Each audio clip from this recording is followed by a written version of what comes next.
Praise the Lord. ദൈവത്തിൻ്റെ അതിപരിശുദ്ധമായ നാം വാഴ്ത്തപ്പെടുമാറാകട്ടെ.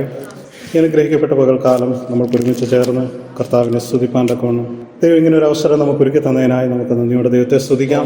ദൈവദാസൻ പറഞ്ഞ സങ്കീർത്തനത്തോട് ചേർന്ന് വായിക്കാം. വിലാപങ്ങളുടെ പുസ്തകം 2-ാം അധ്യായം 7-ാം വാക്യം. വിലാപങ്ങളുടെ പുസ്തകം 2-ാം അധ്യായം 7-ാം വാക്യം.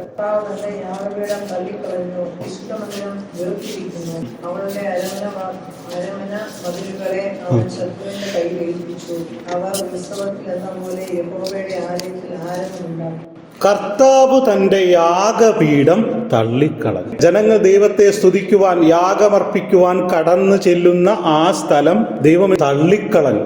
തന്റെ വിശുദ്ധ മന്ദിരം വെറുത്തിരിക്കുന്നു. ദൈവത്തിന്റെ ആലയത്തെ ദൈവം എന്ത് ചെയ്തു? വെറുത്തു. അവളുടെ എന്ന് പറഞ്ഞാൽ ഇസ്രയേലിന്റെ അല്ലെങ്കിൽ യെരൂശലേമിന്റെ അരമന മതിലുകളെ അവൻ ശത്രുവിന്റെ കയ്യിൽ ഏൽപ്പിച്ചു. ദൈവം വെറുത്താൽ നമ്മൾ ചെന്ന് വീഴുന്നത് ശത്രുവിന്റെ കയ്യിലാണ്. അവർ ഉത്സവത്തിൽ എന്ന പോലെ യഹോവയുടെ ആലയത്തിൽ ആരവമുണ്ടാക്കി. ദൈവമക്കളല്ല ആരവം ഉണ്ടാക്കിയത്, ശത്രുക്കൾ ഉത്സവ ദിവസത്തിൽ എന്ന പോലെ യഹോവയുടെ ആലയത്തിൽ ആരവമുണ്ടാക്കി. ശത്രു യെരൂശലേമിനു നേരെ അല്ലെങ്കിൽ യഹൂദയ്ക്കു നേരെ കടന്നു വരുന്ന സാഹചര്യമാണ് യിരെമ്യാ പ്രവാചകൻ വിലാപങ്ങളുടെ പുസ്തകത്തിൽ താൻ തടവറയിൽ ഇരുന്നു കൊണ്ട് എഴുതിയത്. ഇതിന്റെ പശ്ചാത്തലം നമുക്കറിയാം. 74-ാം സങ്കീർത്തനത്തിൽ ആലയം നശിപ്പിക്കപ്പെടുന്ന സാഹചര്യം നമ്മൾ നെബൂഖദ്നേസർ ആലയത്തിലേക്ക് കടന്നു വന്ന് യഹൂദ ജനത്തെ ആക്രമിക്കുകയും ആലയം പൂർണ്ണമായി നശിപ്പിച്ചു കളഞ്ഞു. കേൾക്കുന്ന ആരവങ്ങൾ ശത്രുവിൻ്റെതാണ്. ആലയമല്ലേ, സ്തുതിയാണ് അവിടെ കേൾക്കുന്നത് എന്ന് നാം വിചാരിക്കുന്നു എങ്കിൽ അവിടെ കേൾക്കുന്നത് ശത്രുവിന്റെ ആരവങ്ങളാണ്. ആരാധന നടന്നിടത്ത് ശത്രുവിന്റെ ശബ്ദം. നമ്മുടെ ഈ ആലയത്തിലേക്ക് അല്ലെങ്കിൽ ഏതെങ്കിലും ആലയത്തിലേക്ക് വിരോധികളായ ചില ആളുകൾ കടന്നു വന്ന് ബഹളമുണ്ടാക്കുമ്പോൾ പുറമേ നിന്ന് കേൾക്കുന്നവർ ചിന്തിക്കുന്നത് ഇവിടെ വലിയ ആരാധന നടക്കുകയെന്നാണ്. എന്നാൽ സത്യത്തിൽ നടക്കുന്നത് ശത്രുവിന്റെ വിജയാഹ്ലാദങ്ങളാണ്. ശത്രുവിന്റെ കയ്യിൽ എന്ത് ചെയ്തിരിക്കുന്നു? ഏൽപ്പിച്ചു കൊടുത്തിരിക്കുന്നു. യിരെമ്യാവിന്റെ പുസ്തകം 25-ാം അധ്യായം 10-11 വാക്യങ്ങൾ. യിരെമ്യാവിന്റെ പുസ്തകം 25-ാം അധ്യായം. സന്തോഷധ്വനിയും മണവാളന്റെ സ്വരവും മണവാട്ടിയുടെ സ്വരവും തിരിക്കല്ലിന്റെ വിളക്കിന്റെ വെളിച്ചവും അവരുടെ ഇടയിൽ നിന്ന് നീക്കിക്കളയും. നോക്കുക, ഞാൻ ആനന്ദഘോഷവും സന്തോഷധ്വനിയും മണവാളന്റെ സ്വരവും മണവാട്ടിയുടെ സ്വരവും തിരികല്ലിന്റെ ഒച്ചയും വിളക്കിന്റെ വെളിച്ചവും അവരുടെ ഇടയിൽ നിന്ന് നീക്കിക്കളയും. ആനന്ദഘോഷം ഉണ്ടാകുകയില്ല, സന്തോഷത്തിന്റെ യാതൊരു അവസ്ഥകളും ഉണ്ടാകുകയില്ല, മണവാളന്റെയും മണവാട്ടിയുടെയും സ്വരമില്ല എന്ന് പറഞ്ഞാൽ വിവാഹങ്ങളൊന്നും നടക്കുകയില്ല, തിരികല്ലിന്റെ ഒച്ച ഇല്ല. കാരണം ഭക്ഷണത്തിന്റെ എല്ലാ ക്രമീകരണങ്ങളും നിർത്തിവെക്കും. വിളക്കിന്റെ വെളിച്ചം അതായത് അന്ധകാരത്തിലേക്ക് നീക്കിക്കളയും, അവരുടെ ഇടയിൽ നിന്ന് നീക്കിക്കളയും. ഈ ദേശമൊക്കെയും ശൂന്യവും സ്തംഭനഹേതുവുമാകും. കേൾക്കുന്നവർ സ്തംഭിച്ചു പോകും. യഹൂദ ആക്രമിക്കപ്പെട്ടു. യഹൂദന്റെ കണ്ണും കരളുമായിരുന്ന ഇസ്രയേലിന്റെ പ്രമുഖമായ ആരാധനാലയം, ശലോമോനാൽ നിർമ്മിതമായ ദൈവത്തിന്റെ ആലയം നശിപ്പിക്കപ്പെട്ടു എന്നുള്ള ആ വാർത്ത കേട്ട് സ്തംഭിച്ചു പോകും.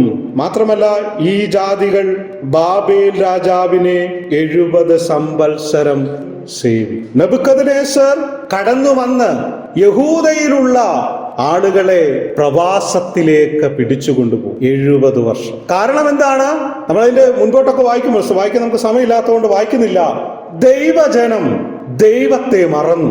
ദൈവദാസന്മാർ പ്രവാചകന്മാർ അവരുടെ ഇടയിൽ സന്ദേശമയച്ചു. എല്ലാറ്റിനെയും അവർ അവഗണിച്ചു. ദൈവത്തിന്റെ മനോഹരമായ ആലയത്തെക്കുറിച്ച് അവർ ഊറ്റം കൊണ്ടു. പക്ഷെ ആരാധനയ്ക്ക് അവർ കടന്നു വന്നില്ല. ദൈവസന്നിധിയിൽ യാഗത്തിനവർ കടന്നു വന്നില്ല. തങ്ങളുടെ പാപങ്ങളെ അവർ ഏറ്റുപറഞ്ഞില്ല. ദൈവസന്നിധിയിൽ കടന്നു വരാതെ മനോഹരമായ ആലയത്തിന്റെ ആ വർണ്ണന കണ്ട് അവരതങ്ങനെ വലിയ പ്രൗഢിയോടുകൂടി അവർ വീമ്പിളക്കുവാൻ തക്കവണ്ണം ഒരു കാര്യമായി മാത്രം യഹോവയുടെ ആലയത്തെ കണ്ടു. അതുകൊണ്ട് എന്ത് ചെയ്തു?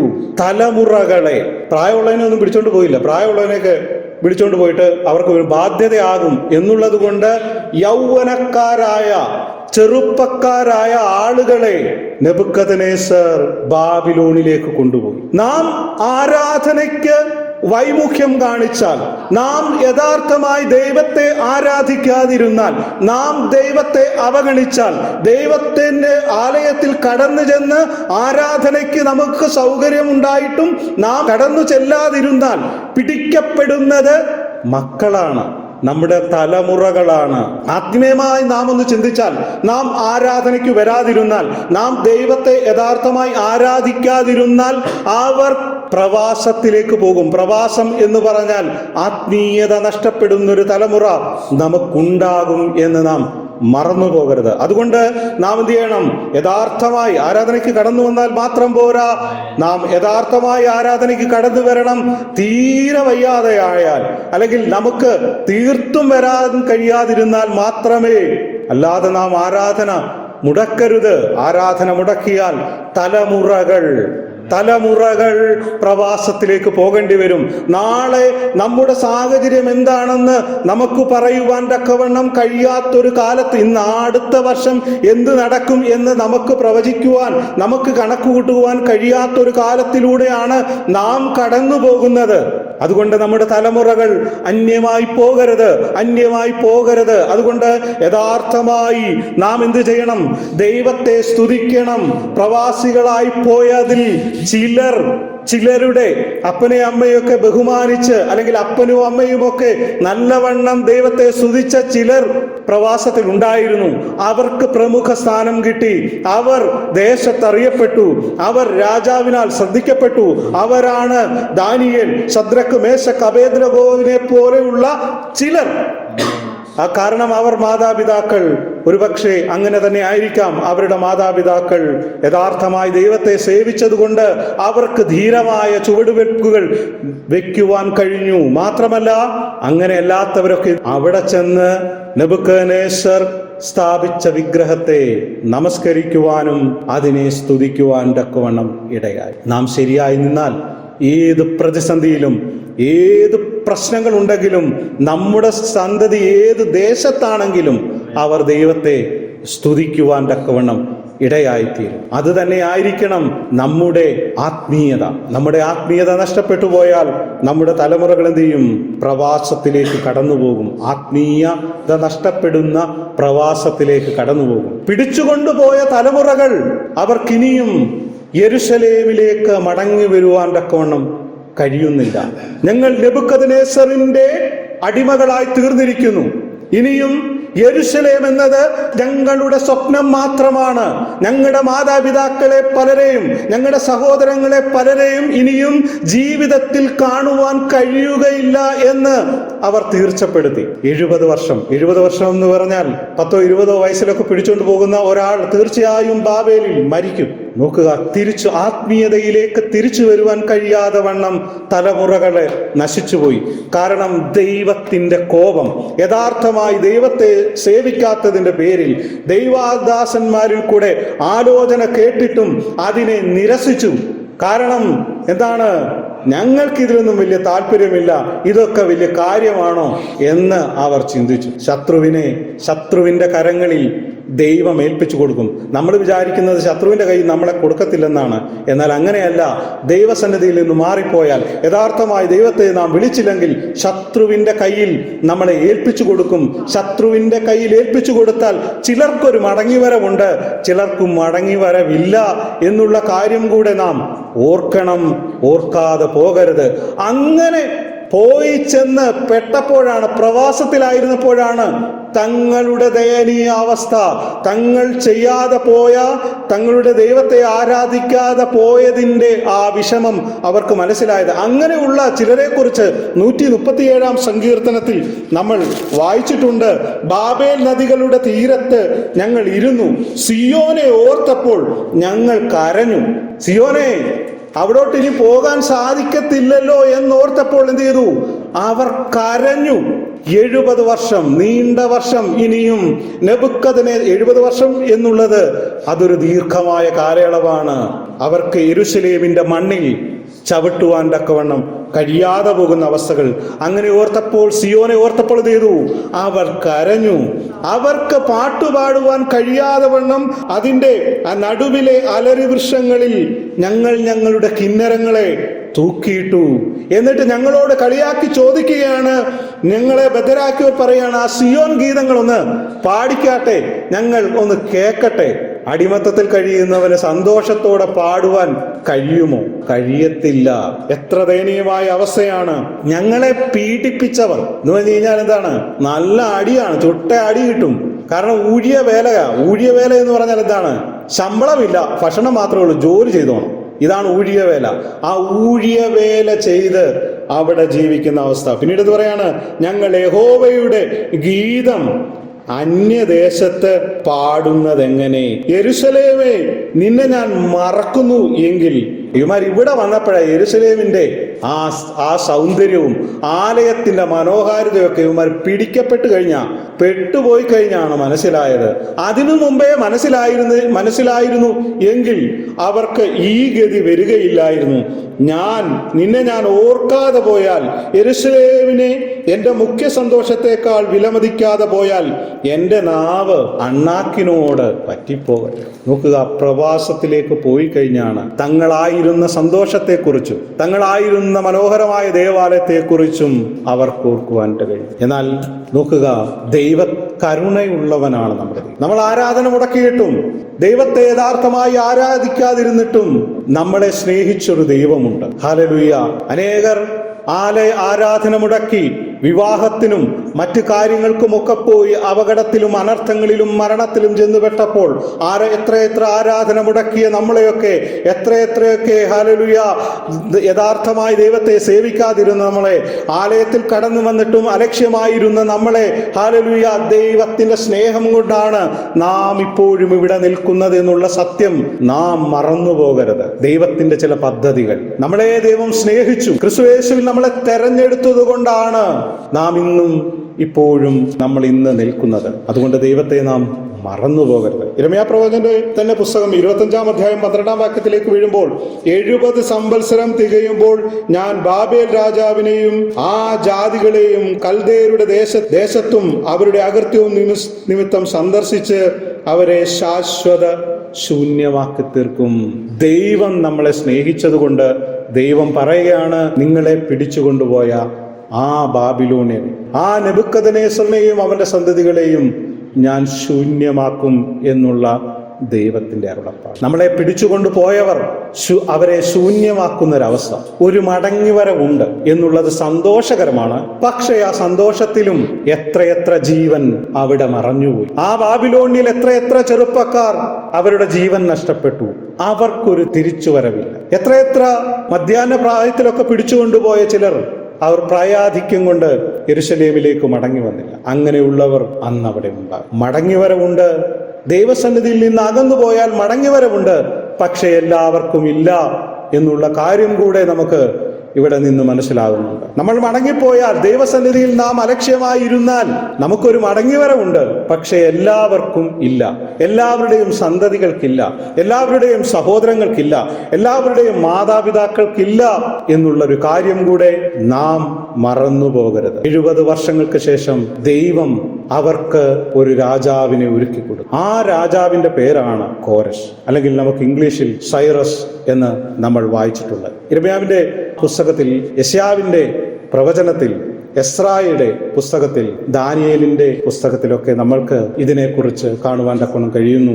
70 സംവത്സരത്തിന് ശേഷം ബാബിലോണിയ കൊട്ടാരത്തിലേക്ക് നമുക്കൊന്ന് കടന്നു ചെല്ലാം. അവിടെ നെബൂഖദ്നേസറിന്റെ കൊച്ചുമകനായ, അല്ലെങ്കിൽ തലമുറ കഴിഞ്ഞിട്ടുള്ള ആളായ ബേൽത്ശസ്സറാണ് അവിടെ ഭരിച്ചുകൊണ്ടിരുന്നത്. ഈ ബേൽത്ശസ്സർ 1000 മഹത്തുക്കൾക്ക്, ഏറ്റവും VIP-കളായിട്ടുള്ള 1000 പേർക്ക് അവിടെ വലിയ വിരുന്നു കൊടുക്കുന്ന, ദാനിയേലിന്റെ പുസ്തകം 5-ാം അധ്യായത്തിലാണ് അത് കൊടുത്തിരിക്കുന്നത്. അവിടെ വലിയ വിരുന്നു കൊടുക്കുകയാണ് ആ ബേൽത്ശസ്സറിന്റെ കൊട്ടാരത്തിന് ചില പ്രത്യേകതകളുണ്ട്. നെബൂഖദ്നേസറിന്റെ പട്ടാളത്തിന് ചില പ്രത്യേകതകളുണ്ട്. അവന്റെ കൊട്ടാരത്തിനും പ്രത്യേകതകളുണ്ട്. തന്റെ കൊച്ചുമകനായ ബേൽത്ശസ്സർ വസിക്കുമ്പോഴും അങ്ങനെ തന്നെയാണ്. 60 കിലോമീറ്റർ ചുറ്റളവിൽ ഉള്ള മനോഹരമായ അങ്ങനെ ഒരു നഗരം. അതിന്റെ മതിലിന്റെ മുകളിൽ കൂടെ 6 രഥങ്ങൾക്ക് ഒരേ സമയം പോകത്തക്ക രീതിയിൽ വീതിയിലുള്ള ഒരു മതിൽ. അതിന് പുറത്തായി അനേക കാവൽ മാടങ്ങളുണ്ട്, കാവൽക്കാരുണ്ട്. അതിന്റെ മുകളിൽ കൂടെ കഴിവുറ്റ പടയാളികൾ അങ്ങോട്ടും ഇങ്ങോട്ടും എപ്പോഴും നിരീക്ഷണം നടത്തിക്കൊണ്ടിരിക്കും. അതിനെ കടന്നു ചെല്ലുവാൻ തക്കവണ്ണം ആർക്കും കഴിയുകയില്ല. ഈ 60 മൈൽ ചുറ്റളവുള്ള ഈ നഗരത്തിന്റെ ഒരു കോണിൽ നിന്ന് മറ്റൊരു കോണിലേക്ക് ഒഴുകുന്ന യൂഫ്രട്ടീസ് നദി. ആ കൊട്ടാരത്തിന്റെ മതിലുകൾക്ക് 100-101 വാതിലുകൾ ഉണ്ട് എന്നാണ് പറയപ്പെടുന്നത്. ഒരുപക്ഷെ 100 കാണാം. 101ാമത്തത് വലിയ ഏറ്റവും പ്രധാനപ്പെട്ട വാതിലാണ്. ഈ വാതിലുകളെല്ലാം താമ്രം കൊണ്ട് നിർമ്മിച്ചിരിക്കുന്നതാണ്. ഇതിന്റെ ഓടാമ്പലുകൾ അല്ലെങ്കിൽ ഇതിന്റെ കുറ്റി, ഇതിന്റെ സാക്ഷയൊക്കെ അതിന്റെ കൊളുത്തും കുറ്റിയും എല്ലാം ഇരുമ്പ് കൊണ്ട് നിർമ്മിച്ചിരിക്കുന്നതാണ്. എന്നാൽ നമുക്ക് അവിടെ ഒരു രാജാവിന് അവിടെ കടന്നു ചെന്ന് തുറക്കാം, ആ കൊട്ടാരത്തിന്റെ അകത്തേക്കൊന്ന് കടക്കാം എന്ന് വിചാരിച്ചാൽ നടക്കുകയില്ല. ഇത് ആനകൾ വലിച്ചാൽ മാത്രമേ തുറക്കുകയും അതിനെ അടയ്ക്കുവാനും കഴിയുകയുള്ളൂ. അത്രയും ബലവത്തായ ഒരു കോട്ട മതി. അവിടെയാണ് ബേൽഷസറിന്റെ 1000 മഹത്തുക്കൾക്ക്, 1000 VIP-കൾക്ക് അവിടെ വലിയ വിരുന്ന് നടക്കും. ആ വിരുന്നിന്റെ ഇടയിൽ നമ്മൾ മുമ്പേ ചിന്തിച്ചതുപോലെ നെബൂഖദ്നേസർ ആലയം നശിപ്പിച്ചപ്പോൾ അവിടെ നിന്ന് കൊണ്ടുവന്ന ആലയത്തിലെ പാത്രങ്ങളും ഇതിന്റെ അകത്ത്. ബേൽഷസർ തന്റെ വെപ്പാട്ടികളോടും രാജ്ഞികളോടുമൊത്ത് ആ പാത്രങ്ങളിൽ വീഞ്ഞു നുകർന്ന് അവർ ആനന്ദിക്കുവാൻ തുടങ്ങി. കാരണം എന്താണ്? ഭയപ്പെടേണ്ട, എല്ലാവരും മദ്യലഹരിയിലാണ്. കാരണം ഇത്രയും സുരക്ഷിതമായ ഒരു കോട്ടമതിൽ ആക്രമിക്കപ്പെടുക അല്ലെങ്കിൽ ഈ കൊട്ടാരത്തെയും പട്ടണത്തെയും നശിപ്പിക്കുകയില്ല എന്നുള്ള അവന്റെ ആത്മവിശ്വാസത്തെ ദൈവം തകർക്കുന്ന കാഴ്ചയാണ് നമ്മൾ കാണുന്നത്. പെട്ടെന്ന് ഭിത്തിയിൽ എഴുത്തു വന്നു, നിന്നെ ഞാൻ തൂക്കും, നിന്നെ ഞാൻ തൂക്കിയിരിക്കുന്നു, നിന്നെ ഞാൻ തകർത്ത് കളയും, നിന്റെ രാജ്യം ഞാൻ മേദ്യർക്കും പാർസികൾക്കും കൊടുക്കുമെന്ന് അതിന്റെ 25 മുതൽ 28 വരെയുള്ള വാക്യങ്ങൾ വായിക്കുമ്പോൾ നമുക്ക് കാണുവാനായി സാധിക്കുന്നുണ്ട്. അല്ലയോ നെബൂഖദ്നേസറേ അല്ലെങ്കിൽ ബേൽഷസറേ, നീ എത്ര പ്രാഗൽഭ്യമുള്ളവനാണെങ്കിലും എത്ര ശക്തമായ നിന്റെ മതിലുകളാണെങ്കിലും അതിനെ ഞാൻ തകർത്തു കളയും. അങ്ങനെ ഒരാളെ ദൈവം ഒരുക്കി. അവന്റെ പേരാണ് കോരശ്. അകത്ത് കടന്നാൽ അകത്തെന്താണ്? ഈ കോട്ടമതിലിന്റെ അകത്ത് വലിയ കുളമാണ്, ചുറ്റോട് ചുറ്റും കുളമാണ്. ഇതിന്റെ അകത്ത് വലിയ മുതലകളെ പാർപ്പിച്ചിരിക്കുന്നു. ഒരു കാരണവശാലും ആർക്കും കടന്നു ചെല്ലുവാൻ കഴിയത്തില്ല എന്ന് കരുതുന്ന സ്ഥാനത്താണ് ദൈവം കോരശിനെ ആ രാജ്യം പിടിച്ചടക്കുവാൻ തക്കവണ്ണം ഇടയാക്കിയത്. എന്തിനു വേണ്ടി? ദൈവമക്കളുടെ ഒരു തിരിച്ചുവരവ്, ദൈവം വാഗ്ദത്തം ചെയ്ത ഒരു പ്രവർത്തിക്ക് വേണ്ടി. ദൈവത്തിന്റെ വാഗ്ദത്തമുണ്ട്, പക്ഷെ നാം ഒന്ന് ഓർക്കണം, എല്ലാവർക്കും മടങ്ങി വരുവാൻ കഴിയുകയില്ല. ആ ആരാധനാലയത്തിന്റെ സൗന്ദര്യത്തിലേക്ക് ഇനി ഒരു മടങ്ങിവരവില്ല എന്നുള്ള കാര്യം ഓർത്തുകൊണ്ട് വേണം ആ വാഗ്ദത്തങ്ങളെ നമ്മൾ സമീപിക്കും. കോരശ് ജനിക്കുന്നതിന് 200 വർഷങ്ങൾക്ക് മുമ്പ് അവന്റെ പിതാവിന്റെ പിതാവ് നമ്മുടെ ഏദന്റെയും യുവാന്റെയും ഒക്കെ പ്രായമുള്ളപ്പോഴാണ് ദൈവം പ്രവചിച്ചത്, ഞാനൊരു മടങ്ങിവരവ് നടത്തും. 70 വർഷം നിങ്ങൾ പ്രവാസത്തിലേക്ക് പോകും, എന്നാൽ 70 വർഷങ്ങൾക്ക് ശേഷം ഞാനൊരു മടങ്ങിവരവ് നിങ്ങൾക്ക് ഒരുക്കിയിട്ടുണ്ട് എന്ന് 200 വർഷങ്ങൾക്ക് മുമ്പ് പ്രവാചകനിൽ കൂടെ, യെശയ്യാ പ്രവാചകനിൽ കൂടെ ദൈവം അറിയിച്ചു. വാഗ്ദത്തമുണ്ട്, മടങ്ങിവരവുണ്ട്, പക്ഷെ പെട്ടുപോകുന്ന ചിലരുണ്ട് എന്നുള്ള ഓർമ്മ കൂടി നമുക്ക് വേണം. യെശയ്യാവിന്റെ പുസ്തകം 45-ാം അധ്യായം 4-ാം വാക്യം വായിച്ചിട്ട്. യെശയ്യാവിന്റെ പുസ്തകം 40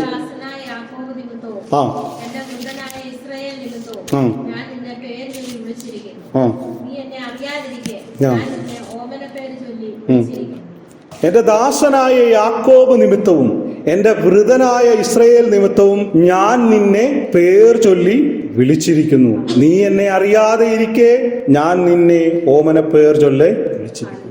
ഇത് 200 വർഷങ്ങൾക്ക് മുമ്പ് ഇസ്രായേൽ ബാബിലോണിലേക്ക് പോകുന്നതിന് മുമ്പ് ദൈവത്തിന്റെ ദാസനിൽ കൂടെ ദൈവം പ്രവചിച്ച ഒരു കാര്യം. കോരശ് പാഴ്സി രാജാവാണ്. പാഴ്സി എന്ന് പറഞ്ഞാൽ പേർഷ്യ അല്ലെങ്കിൽ ഇന്നത്തെ ഇറാനിലുള്ള രാജാവായിരുന്നു കോരശ്. യഹൂദാ ജനത്തെ അടിമത്തത്തിൽ നിന്ന് വിടുവിച്ച് അവരെ ആരാധനയിലേക്ക് മടക്കിക്കൊണ്ടുവരുവാൻ ദൈവം നിയോഗിച്ച രാജാവിന്റെ പേരാണ് കോരശ്. ദൈവത്തിന്റെ വാഗ്ദത്തം. 45-ാം അധ്യായം 1-ാം വാക്യം വായിക്കുമ്പോൾ നമുക്കവിടെ കോരശ് അഭിഷക്തനാണ് എന്ന് കാണുന്നു. ഒന്ന് വായിച്ചു. നോക്കുക, യഹോവ തൻ്റെ അഭിഷക്തനായ കോരേശിനോട് ഇപ്രകാരം അരുളി ചെയ്യുന്നു. കോരേശ് ഒരു പേർഷ്യൻ രാജാവാണ്. അവനെ ദൈവം വിളിച്ചിരിക്കുന്നത് അഭിഷക്തൻ എന്നാണ്. നമുക്കറിയാം അഭിഷക്തൻ എന്നുള്ളത് മശിഹ എന്നാണ്. നമ്മുടെ മശിഹ, നമ്മുടെ വാഗ്ദത്ത മശിഹ കർത്താവായ യേശു ക്രിസ്തുവിന്റെ അതേ പേർ ചൊല്ലി ഈ കോരേശിനെ വിളിക്കുകയാണ്. കാരണം എന്താണ്?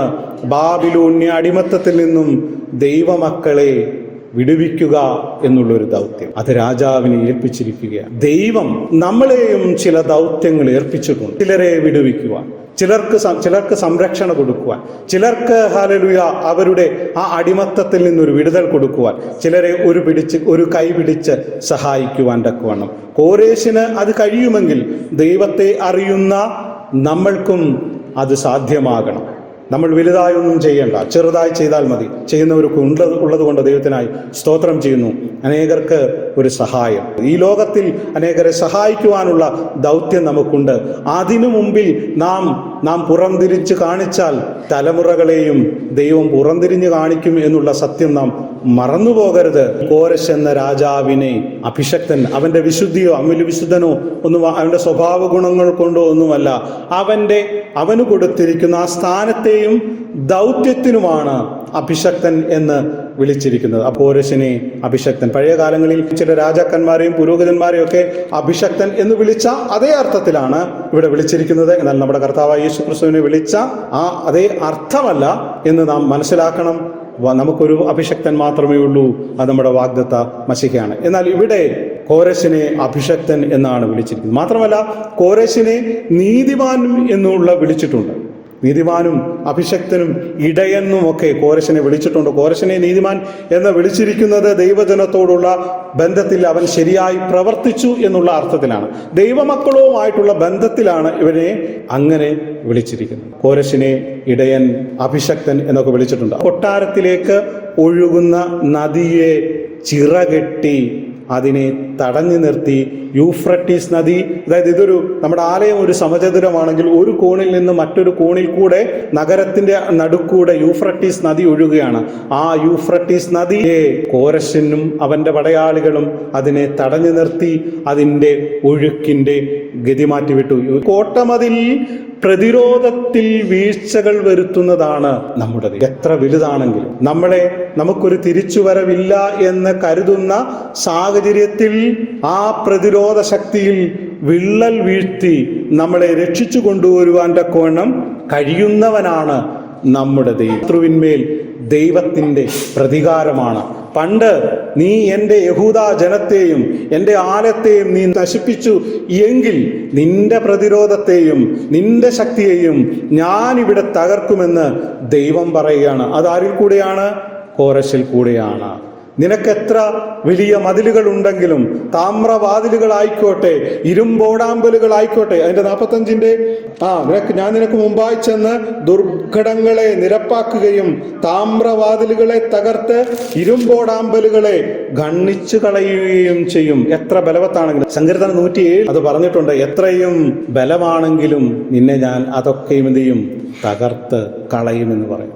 മാത്രമല്ല പ്രതികാരം ചെയ്യുന്ന ഒരു യഹോവയെ നമ്മൾക്ക് ഇവിടെ കാണുവാൻ. 137 സങ്കീർത്തനത്തിന്റെ അതിൻ്റെ അവസാന വാക്യങ്ങളിലേക്ക് വരുമ്പോൾ നമ്മൾ കാണുന്നുണ്ട്, അവരുടെ കുഞ്ഞുങ്ങളെ എന്ത് ചെയ്തു? പാറമേൽ അടിച്ചു കൊന്നു. അവരുടെ സ്വന്തം കുഞ്ഞുങ്ങളെ തന്നെ എന്ത് ചെയ്തു? പാറമേൽ അടിച്ചു കൊല്ലേണ്ട ഒരു അവസ്ഥ അവർക്ക് വന്നു. അതുപോലെ തന്നെ ബെൽസസറെ നിന്നെയും അങ്ങനെ തന്നെ ചെയ്യിപ്പിക്കും എന്നുള്ളത് ദൈവത്തിന്റെ പദ്ധതിയായിരുന്നു. കോരേശ് ആക്രമിച്ചപ്പോൾ അവിടെയും ആ ബാബിലോണ്യർ അങ്ങനെ തന്നെ ചെയ്തു എന്ന് ചരിത്രം നമ്മളെ രേഖപ്പെടുത്തി. എത്ര ഉറപ്പുള്ള വാതിലാണെങ്കിലും അതിനെ തകർക്കുന്ന ഒരു ദൈവത്തെ നമ്മൾക്കിവിടെ കാണുവാനായിട്ട് സാധിക്കുന്നുണ്ട്. വാതിലുകൾ എത്ര ബലവത്തായിക്കോട്ടെ ഒരിക്കലും തുറക്കുകയില്ല.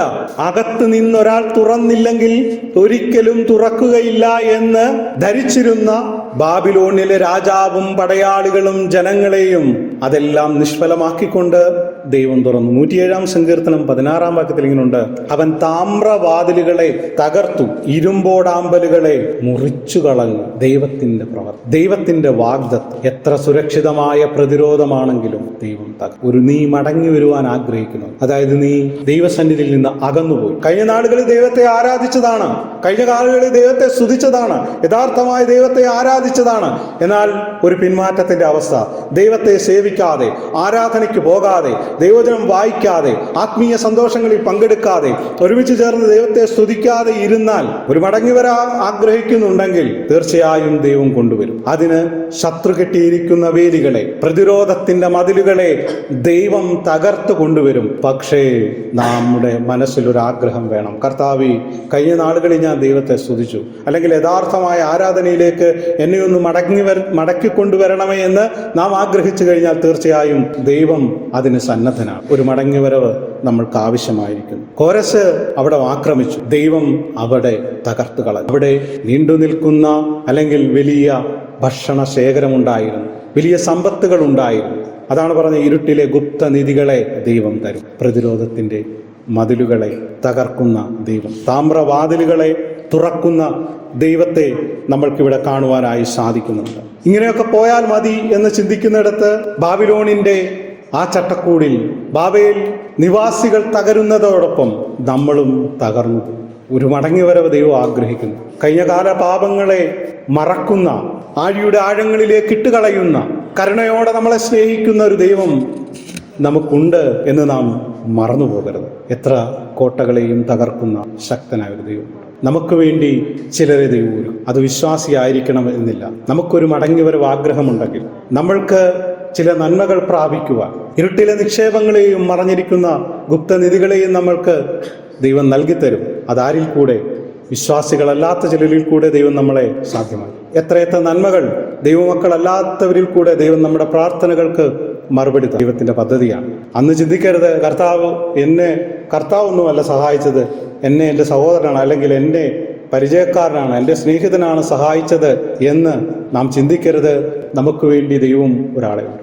നാം മറന്നു പോകരുത്. ഉറപ്പുള്ള വാതിലുകളെ തകർക്കുന്നു, നന്മകളെ നമ്മൾക്ക് വേണ്ടി തരുന്നവരും. സങ്കീർത്തനം 116 അങ്ങനെ നമ്മൾക്ക് സുരക്ഷിതമായ ആ മതിലുകളെ തകർക്കുന്ന കാര്യം നമ്മൾ കാണുവാൻ പറ്റുന്നു. 70 വർഷങ്ങൾക്ക് ശേഷം കോരസ് രാജ്യം ആക്രമിച്ച് കീഴ്പ്പെടുത്തി യഹൂദന്മാർക്ക് അവരുടെ ആലയം പണിയുവാനും അവരുടെ രാജ്യത്തേക്ക് മടങ്ങിപ്പോകുവാൻ തക്കവണ്ണം അനുവാദം കൊടുത്തു. ചിലർ മടങ്ങി വന്നു, ദേവാലയത്തിന്റെ പണി ആരംഭിച്ചു. എസ്രായുടെ പുസ്തകം 3-ാം അധ്യായം 13-ാം വാക്യം വെച്ചിട്ട്, എസ്രായുടെ പുസ്തകം 3-ാം അധ്യായം 13-ാം വാക്യം.